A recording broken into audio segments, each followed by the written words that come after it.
विश्व आज महावीर स्वामी की जयंती मना रहा है और उसी क्रम में राजधानी लखनऊ में भी जैन समाज के मंदिरों में और जैन समाज से जुड़े लोगों ने अपनी अपनी तरीके से आज महावीर स्वामी जी की जयंती को मनाया। महावीर स्वामी जैन समाज के 24वें तीर्थंकर रहे। आइए हम बात करते हैं प्रदीप जैन जी से और उनसे जानते हैं कि किस प्रकार जैन समाज आज का दिन महावीर स्वामी जी की जयंती को मनाता है और उनके आदर्शों को किस तरीके से अपनाता है आज के समय में। सर, हमारे चैनल पे बहुत बहुत स्वागत है। जी सर। सर, आज के दिन किस तरीके से जैन समाज जो है महावीर स्वामी जी के आदर्शों को पालन करता है, आगे बढ़ता है, क्योंकि उनका सबसे बड़ा धर्म था कि अहिंसा ही परमो धर्म है, और वो किस तरीके से आज के टाइम प्रदेश को लेके चलते हैं। भगवान महावीर वर्तमान के युग पुरुष, उनके बताए हुए रास्ते जीवन जीने की राह है। उन्होंने जो जो धर्म प्रतिपादित किया है वो धर्म नहीं है वास्तव में, वो धर्म क्या, वो एक जीवन जीने की कला है। उन्होंने कहा सत्य बोलो, जियो और जीने दो, अहिंसा मार्ग पर चलो, ये सब जीवन जीने की कलाएं हैं। हम खुद जिए और दूसरे को जीने दें। खुद जिए का मतलब ये है कि हम किसी से द्वेष न करें, किसी के प्रति बुरे भाव न रखें। कोई दुखी है तो उसको हम अगर सुख दे सकते हैं तो हम उसके लिए प्रयासरत रहें। आज के दिन की आपने बात पूछी कि आज के दिन हम उसको कैसे बनाते हैं।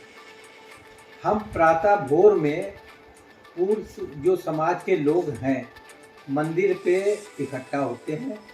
इकट्ठा होके उनके धर्मोपदेश के अनुसार मोहल्ले मोहल्ले में प्रभात फेरियाँ निकालते हैं और ये उद्घोषणा करते हैं कि आज महावीर भगवान की जयंती है और उन्होंने जियो और जीनो का संदेश दिया हुआ है, उन्होंने अहिंसा का संदेश दिया हुआ है। आप उसको अपनाएं और अपने जीवन को अच्छा बनाएं।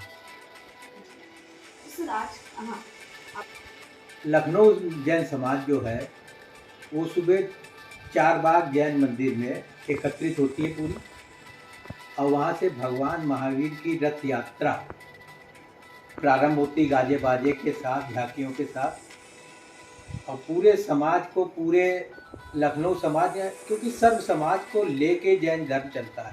जैन धर्म किसी भी जात पात का विरोध नहीं करता, वो अपने में समाहित करते हुए ही चलता है। चाहे सिख हो, बौद्ध हो, कोई भी समाज हो, दलित हो, कोई हो, किसी के लिए हमारे मंदिर में पाबंदी नहीं है, रोक टोक नहीं है। हम अगर भोजन करते हैं तो उसको पहले कराते हैं। हमारे भोजन की व्यवस्था भी होती है समाज के लिए।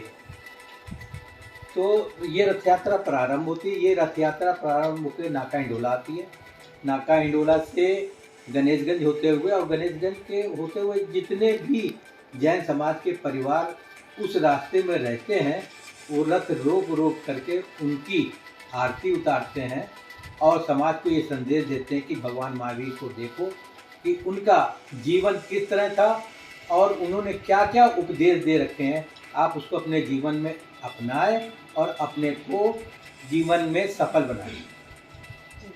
सर, अगर मैं बात करूं, देखिए, अगर आप गिनती के हिसाब से करेंगे तो ये गिनती पे ही है, असंख्य नहीं है, ज़्यादा नहीं है। जहाँ तक कम की बात है, कम से भी कम है। अगर आप जैन समाज को देखेंगी तो जैन समाज पूरे भारतवर्ष में जनसंख्या का मात्र 1% ही बैठेगा, इससे अधिक नहीं बैठेगा। मगर 1% भी जो है 99% पे भारी है, क्योंकि वो स्वयं उद्यम करते हैं, वो किसी से द्वेष नहीं करते, अपने कार्य में लगे रहते हैं, समाज के उत्थान में लगे रहते हैं। जगह जगह स्कूल खोलते हैं, जगह जगह विद्यालय बनाते हैं, जगह जगह चिकित्सालय बनाते हैं, जगह जगह धर्मशालाएं बनाते हैं।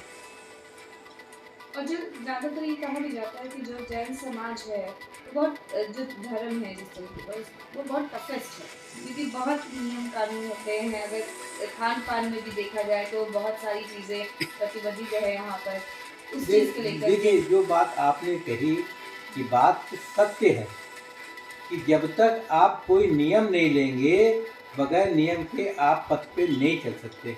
अगर आपने नियम लिया है कि उनको दिल्ली जाना है तो दिल्ली के पथ पे ही आप चलेंगे, तभी आप दिल्ली पहुंचेंगे। और डेविएट करेंगे तो नहीं पहुंचेंगे। तो सत्य अहिंसा के जो मार्ग हैं उसमें जीवन जीने की कलाओं में उन्होंने शाकाहार को कहा कि आप शाकाहार करिए, मांसाहार कतई न करिए। और शाकाहार में भी बहुत सी चीज़ें वर्जित कर दी। उन्होंने क्या कहा, वर्जित क्यों करी? वर्जित इस लिए कर दी जो चीज़ें तामसिक प्रवृत्ति की हैं, अगर आप उसको भक्षण करेंगे आपकी मनोस्थिति तामसिक ही रहेगी। तो इन चीज़ों का भक्षण मत करिए ताकि आप तामसिक ना हो, आप में क्रोध, माया, मोह, लोभ आदि की जो है चंचलता विद्यमान ना रहे, आप उसको त्याग कर सकें। इसलिए ये शाकाहार में इन चीज़ों को वर्जित किया गया कि प्याज लहसुन ना खाइए, कटहल ना खाइए, आलू ना खाइए। आलू क्यों ना खाइए? इसमें जीव हत्या होती है। आलू अगर आप काट के रख दें तो आप उसको माइक्रोस्कोप से देखिए कितना उसके अंदर जो है बैक्टीरिया रहता है, कितना बैक्टीरिया रहता है, हार्मफुल है आपके जीवन के लिए, इसलिए मना किया है। जिमीकंद है, जिमीकंद में आप उठा के देख लीजिए कितना उसके अंदर जीव रहता है। नहीं, खाद्य और अखाद्य, खाद्य जो है बैक्टीरिया उसका आप सेवन कर सकते हैं। अखाद्य जो आपके जीवन को नष्ट कर रहे हैं और आप दूसरे के जीवन को नष्ट कर रहे हैं। हाँ, जैसे दही में आपने लिया तो आपके शरीर की रचना को वो सुदृढ़ करते हुए सब फिर बाहर निकल जाएंगे, वो डाइजेस्ट नहीं होंगे आपके अंदर, उनके जीवन की हानि नहीं होगी। तो सर अंत में क्या संदेश देना चाहेंगे जैन समाज को और बाकी के और भी समाज को? मैं सब समाज से हाथ जोड़ के विनती करूंगा कि आप जैन समाज को अच्छे से समझें, भगवान महावीर के उपदेशों का श्रवण करें, अध्ययन करें, तब अपनाएं। ऐसे नहीं कि हमारे कहने से कि ऐसा होता है तो नहीं, आप उसको अपना के देखिए। जैसे हमारे यहाँ है कि वीक में एक दिन में एक रति का त्याग करिए, एक रस का। हाँ, जैसे एक रस की, जैसे आपने एक दिन हरी सब्जी नहीं खानी, एक दिन नमक नहीं खाना, एक दिन घी नहीं खाना है, एक दिन शक्कर नहीं खानी है। तो इन चीज़ों का जब सप्ताह में एक दिन का आप त्याग करेंगे तो आपके शरीर का बैलेंस ऑटोमेटिकली होता चला जाएगा। साइंटिफिकली देखा जाए हाँ, तो ये वैज्ञानिक तौर पे ही मतलब धर्म आधारित है, जिसको धर्म का नाम दिया जाता है। वास्तव में ये जीवन जीने की कला है, आप उसको अपना के तो देखिए। सर आप क्या कहना चाहेंगे, आप कुछ कहना चाहेंगे? आज हम लोग भगवान महावीर स्वामी का जन्म कल्याणक मना रहे हैं। आज से 2522 वर्ष पूर्व भगवान महावीर स्वामी का इस धरती पर अवतरण हुआ था और उनके इस विचारों को उससे पूर्व हमारे 23 तीर्थंकर और थे। प्रथम तीर्थंकर भगवान आदिनाथ भगवान हुए और ये हमारे 24वें तीर्थंकर भगवान महावीर स्वामी, इनका आज का शासनकाल चल रहा है। इसके बाद आज तक कोई इससे ज्ञानी, इससे श्रेष्ठ, इससे मतलब कहना चाहिए कि कोई ऐसा नहीं आया है तीर्थंकर या पुरुष जो इनसे इनकी बराबरी कर सके। तो हम लोग इनका ही 24वें तीर्थंकर जो भगवान महावीर, उनका शासनकाल चल रहा है। हम लोग इनके बताए हुए रास्ते पर चलते हैं और इनके द्वारा जो सत्य, अहिंसा, ब्रह्मचर्य और चर्य, इन सब चीज़ों का जो मार्ग बताया गया उसका अनुसरण करते हुए चलते हैं और सभी से ये कामना करते हैं कि इनके बताए हुए रास्ते पर चलें तो आपका जीवन सार्थक बन सकता है। हम लोग का जैन साधुओं को देखिए, आप बिल्कुल निवस्त्र रहते हैं, 12 महीने एक बार आहारचर्या करते हैं, 24 घंटे में।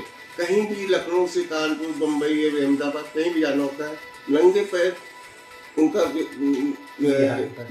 विहार करते हैं और अपने बिल्कुल निवस्त 12 महीने, जाड़ा गर्मी बरसात हो, तखत के ऊपर बिना किसी ओढ़ के वो सोते हैं, तो उनके इंद्रियों को कितना वो अपना कंट्रोल करके चलते हैं। हम लोग उनके बताए हुए मार्गों पर चलते हैं, ये साधु उनके द्वारा बताए हुए मार्ग से हम लोग को प्रेरणा देते हैं।